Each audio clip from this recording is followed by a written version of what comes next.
I, 29 female, was pretty much disowned by my entire family when I came out at 18. My parents gave me 5 minutes to grab my things before shutting me outside. It honestly felt like a bad dream. I remember watching my mom set the kitchen timer before telling me to hurry up. I couldn't stand using any sort of countdown timer for a long time after that. I remember telling them there was no way I could live alone, that I was their kid, and they should want to love and support me. My father told me that I made this bed by choosing my lifestyle, so I should grow up and learn to live in it. I turned out pretty okay. I was able to go on to college on a few scholarships and not too many loans. I met my wife during my freshman year, and I've been with her ever since. We have a toddler daughter who's the most precious little person in the world. We bought a house, and we both have decent paying jobs. I consider myself incredibly lucky, and I can't imagine my life without my wife and our daughter. I don't keep in touch with my bio family, so I don't know how my parents got my contact info, but they did. My mom sent me a message detailing the financial issues they were going through. They had to sell the house I grew up in, and they moved to some apartments. At the end of the message, my mom asked if I'd be willing to help them out a little by letting them stay with me. I didn't respond to the message. I just planned on pretending like I never saw it. But then I got a call the other day, and as soon as I answered it, I realized my dad was on the other line. He told me the same thing my mom did, and that they needed help. I said, "That really sucks. I hope you figure it out." He then flat out asked if I was seriously not going to provide them with any assistance. I asked why he wanted my help, and he told me that I should want to support my parents the way they supported me growing up. I replied saying that maybe if their support of me hadn't ended the moment I told them I was a lesbian, I'd be willing to help them. But unfortunately, they made their bed themselves, so they could lay in it too. I hung up on him, and later he left a voicemail calling me selfish and cruel for using their financial struggles to prove a point. Maybe it is cruel. I don't know. Am I the idiot? Normally I take the route of temperance and advocate taking the high ground, but not this time. Big not the idiot. If they let bigotry abandon their daughter, they no longer deserve to have a daughter. They don't get to pick you back up as their child when they need help. They made it clear that you were on your own, so that works both ways.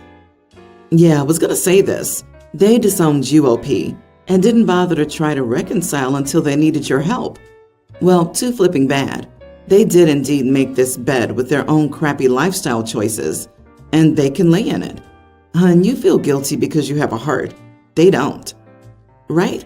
What about an 18-year-old OP struggles to live after being thrown out with whatever she could grab in 5 minutes? I remember watching my mom set the kitchen timer before telling me to hurry up. My goodness, what awful, awful people. They didn't even reach out when she married and had their grandchild. But now that they need money, OP's suddenly good enough? They really deserve to rot in the bad place. Don't feel guilty. Your parents were legally obligated to support you to 18. The second that legal obligation was done and you did something they didn't like, they threw you out. Your parents are not entitled to anything for supporting you growing up because that was their legal and moral obligation. If they bug you about it again, just ask why they want to partake in your sinful lifestyle. Surely living with 2 lesbians who are married is not just condoning such a lifestyle, but actively encouraging and benefiting from it. And all those lesbian meals, the horror. OP, do you think they'll respect your home and your family? I doubt it. More likely, once moved in, they'll try to take charge and set their own rules because they're your parents and they don't see your marriage and family as real. Just send them some links to resources like soup kitchens and food pantries and such, and it would be more than they did for you. Update. Thank you all for this. It makes me feel better knowing that I'm protecting my family from their hatred. If I could make a perfect world and keep my kid away from bigots forever, I would. Also, when I told my partner that I felt a little guilty about my parents, she told me I was 100% allowed to get a kick out of that poetic justice. LOL. So I sent my mom an email with links to soup kitchens, food pantries, housing assistance, etc., and then I blocked both her and my dad. I might change my number if they try calling again, but I'm gonna leave it as it is for the time being. I don't know if my wife's trying to play some Pokemon Gotta Catch 'em All for TV subscriptions, but she subscribed to over 15 TV services that cost monthly bills without even letting me know beforehand. I found out while checking my account today. She looked through my work bag for my credit card to get the subscriptions without my knowledge. I asked her why she needed all these subscriptions, and she said having more variety is nice. I was really upset she decided to go behind my back and purchase all these things, so I canceled the subscriptions and told her she could watch free stuff instead and learn to ask me next time before spending my money. She threw a tantrum and called me a jerk. But it's my money. It is singularly in my account, not joint. My wife does no housework, we have a maid, and no children. I'm not controlling her money. She has none because she decided to quit her job despite my wishes 2 months into the marriage. So am I the idiot for canceling my wife's TV subscriptions? Edit. Divorce is not feasible in our cultural environment. Well, it sounds like you guys will not be able to make your marriage work and should divorce. But if divorce is impossible, I guess trying to stay out of each other's way is the best you can do. I wouldn't pay for 15 subscriptions either. Not the idiot. She does seem to be the entitled stay-at-home wife without any responsibility. You are the idiot. You don't punish her like a child. You should each have your own spending money so that you can spend without consulting the other. Then if she wants to spend that on TV subscriptions, she can. You don't get all the say over the finances. You're both part of the marriage. If you stay together because you can't divorce, try getting to know one another and asking what she wants. I doubt she watches 16 hours of TV every day. How's anyone here saying he's even slightly an idiot? She stole his credit card. She quit her job after he was trapped to be lazy and feed off of his income.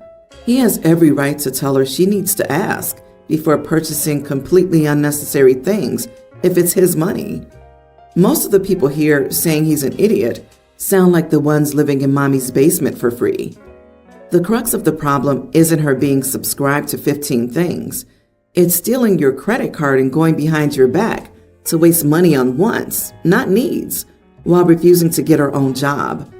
Maybe involve her family since all parties would be negatively affected by divorce and separation.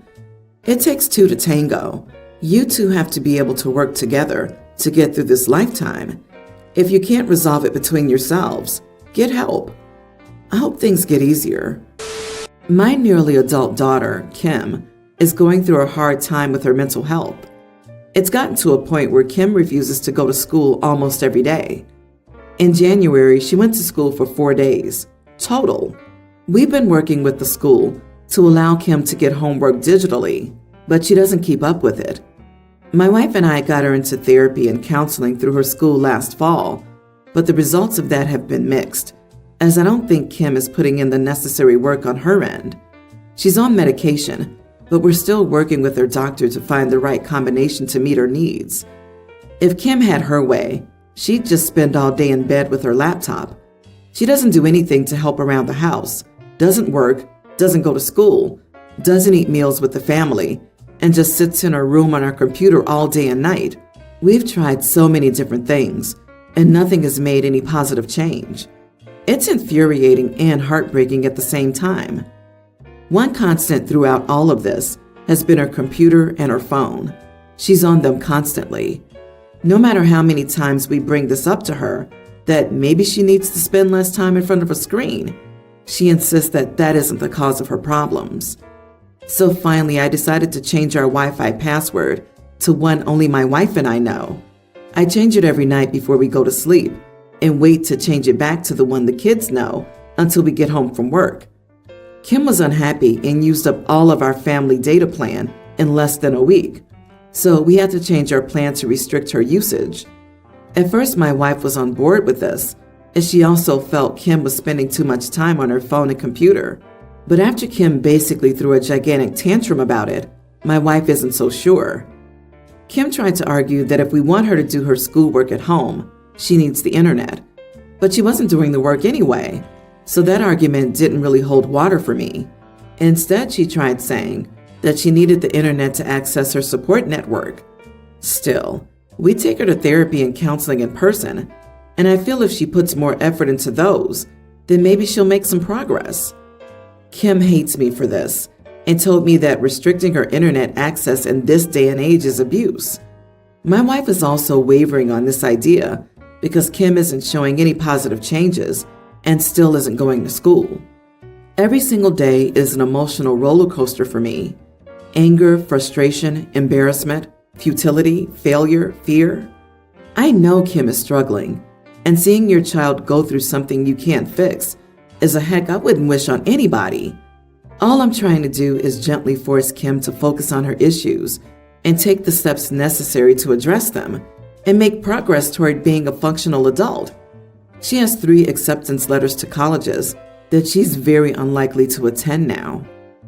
Not the idiot, because this is an impossible situation, and I really feel for all of you.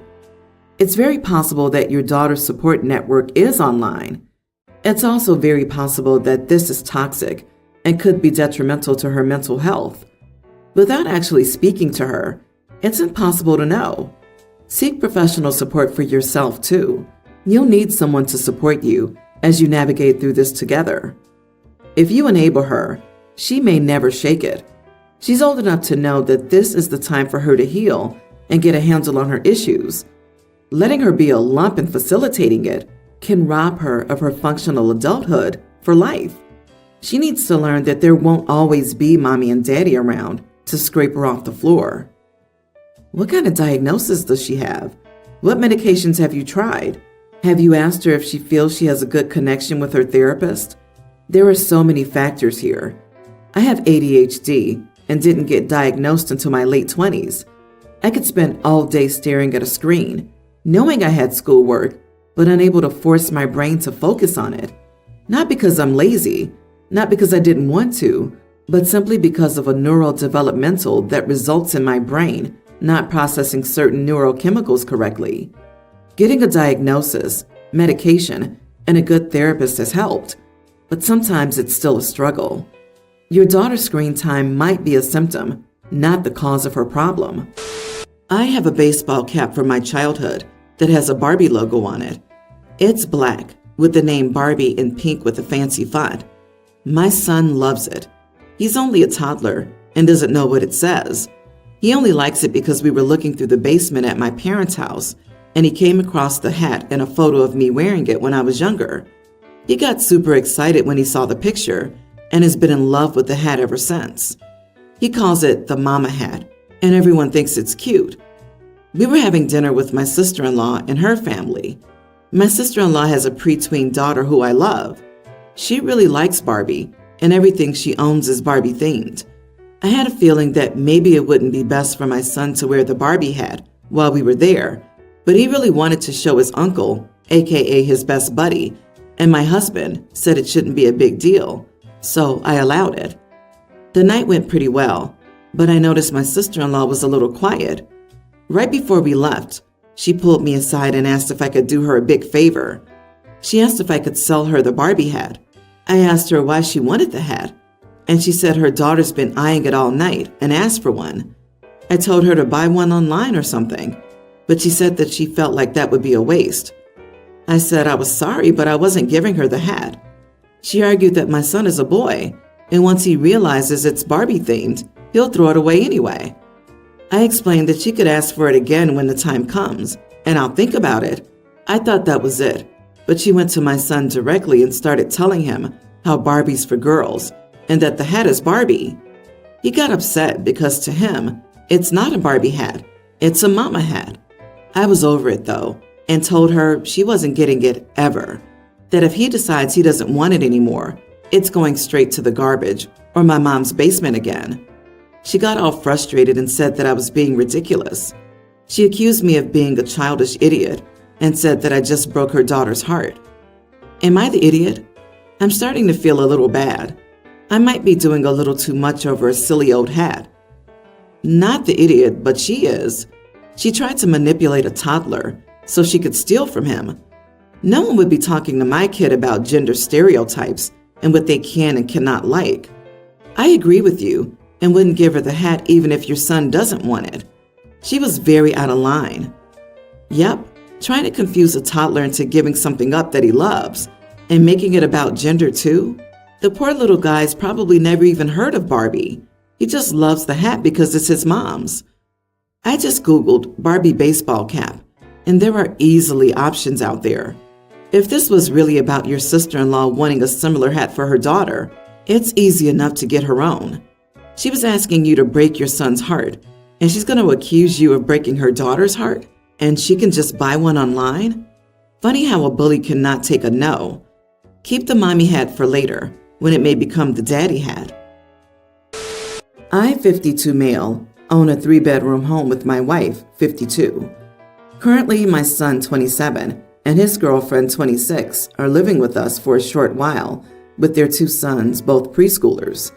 My wife helps watch the boys during the week so that they can both work. The boys are not yet in school, and my living room has been replaced by the constant playing of Cocomelon or SpongeBob. I love my grandsons, but they play loudly outside their rooms and leave toys all around. And as I said, I can't even sit in my living room and relax and watch something on TV of my choice. My wife and I had sat down with my son and his girlfriend. We requested that once a week on one of their days off, in the afternoon, if they could take the kids out for a day, to the park or to the backyard, or keep them in the kids' room and turn on a movie. We understand the difficulties of keeping young children quiet. We had 3 of them, but we didn't think asking for one afternoon a week was unreasonable. My son got upset and said we expected them to use one of their few days off to take the kids out instead of relaxing. They both work 5 days a week, so I told them I understand that they're tired, but they are their children. My son's girlfriend said that this was an outrageous request and asked why we allowed them to move in, knowing they have small, loud children. I don't think I'm asking for too much. Only one afternoon a week for my wife and me to enjoy our living room. Expecting them to look after their own children is an outrageous request? What? These people are entitled as heck. If this is how they respond to a simple request, I'd hate to think how they respond to you setting a hard boundary, or God forbid, going on holiday. Jesus, not the idiot.